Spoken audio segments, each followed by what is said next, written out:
Halo semuanya, pada kesempatan kali ini kami dari kelompok Stewards akan menjelaskan materi sistem lokomotorik bagian 1.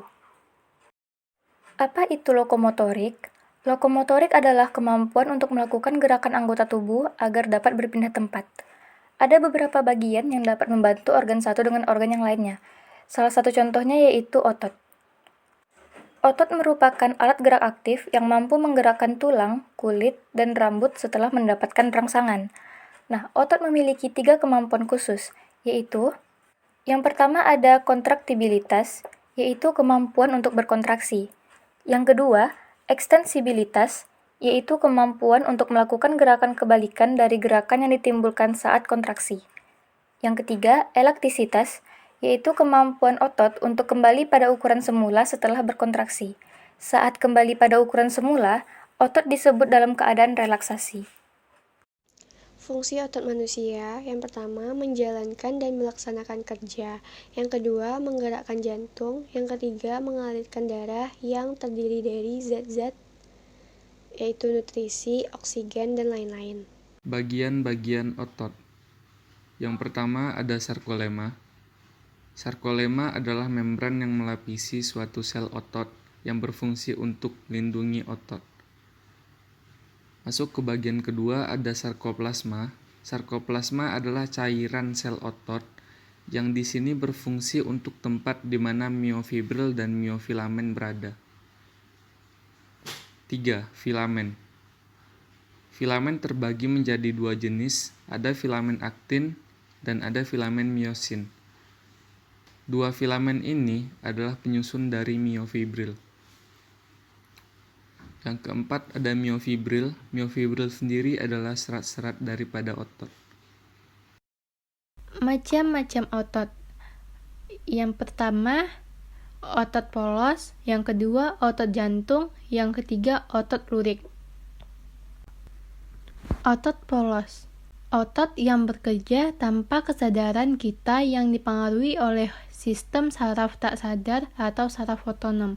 Otot polos dibentuk oleh sel-sel gelondong di mana kedua ujungnya runcing dan mempunyai satu inti sel. Ciri otot polos. 1. Waktu kontraksi antara 3 sampai 180 detik. Yang kedua, bentuk dari otot polos adalah gelondong. Yang ketiga, terletak pada organ dalam. Yang keempat, memiliki satu inti sel yang berada di tengah. Yang kelima, pergerakannya dari otot polos lambat dan mudah lelah. Yang keenam, dipengaruhi oleh saraf otonom. Yang ketujuh, otot polos biasanya berada pada bagian usus, saluran peredaran darah, dan otot di saluran kemih. Yang kedelapan, tidak pernah diperintah oleh otak atau tidak dipengaruhi oleh otak. Otot lurik. Otot yang menempel pada rangka tubuh manusia yang digunakan dalam pergerakan. Otot lurik adalah otot yang bekerja di bawah kesadaran. Otot lurik juga dinamakan otot rangka. Mengapa? Karena menempel pada rangka. Dinamakan otot lurik karena adanya sisi gelap dan terang yang berselang-seling. Ciri-ciri otot lurik. Yang pertama, bentuk silindris dengan garis gelap terang. Yang kedua, melekat pada rangka. Yang ketiga, bekerja secara sadar dengan perintah otak. Yang keempat, cepat dan mudah lelah. Yang kelima, bentuk panjang dan memiliki banyak inti sel atau multisel. Yang keenam, mempunyai pigmen mioglobin. Yang ketujuh, inti sel yang berada di tepi. Otot jantung. Otot yang bekerja secara terus-menerus tanpa istirahat atau berhenti. Otot jantung merupakan perpaduan antara otot lurik dan otot polos. Karena adanya persamaan yang ada pada otot jantung, misalnya memiliki sisi gelap terang dan inti sel yang berada di tengah. Otot jantung berfungsi dalam memompa darah ke seluruh tubuh. Otot jantung bekerja di bawah kesadaran manusia. Saraf yang memengaruhi otot jantung adalah saraf simpatik dan parasimpatik. Ciri otot jantung. Yang pertama, otot jantung berbentuk silindris. Yang kedua, memiliki percabangan. Yang ketiga, otot jantung terletak pada jantung. Yang keempat, memiliki satu inti sel yang berada di tengah. Yang kelima, bekerja tanpa kesadaran manusia. Yang keenam, bekerja terus-menerus dan tidak membutuhkan istirahat. Cara kerja otot. Yang pertama, sinergis. Otot sinergis adalah dua otot atau lebih yang bekerja bersama-sama dengan tujuan yang sama. Misalnya, otot-otot antar tulang rusuk yang bekerja bersama ketika kita menarik napas, atau otot prenator yaitu otot yang menyebabkan telapak tangan menengadah atau melungkup. Yang kedua, antagonis. Otot antagonis adalah dua otot atau lebih yang kerjanya berlawanan. Contohnya, otot antagonis adalah otot bisep dan tricep. Antagonis juga kerja otot dan kontraksi menimbulkan efek gerak berlawanan. Contohnya, yang pertama ekstansor meluruskan dan flexursor membengkokkan. Yang kedua, abduktor menjauhi badan dan abduktor mendekati badan. Yang ketiga, depressor ke bawah dan aduktor ke atas. Yang keempat, supinator menengadah dan pronutor melungkup.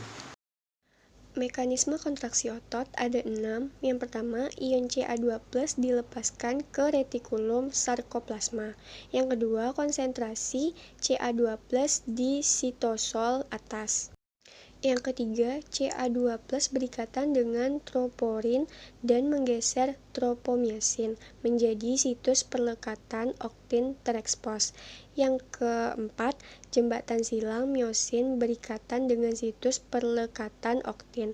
Yang kelima, jembatan silang mengayun menggunakan energi dari ATP menjadi ODP ditambah P. Yang keenam, jembatan silang bergerak dan filamen oktin bergeser atau zona H memenda. Selanjutnya, mekanisme relaksasi otot ada 5. Yang pertama, Ca2+ lepas dari troponin.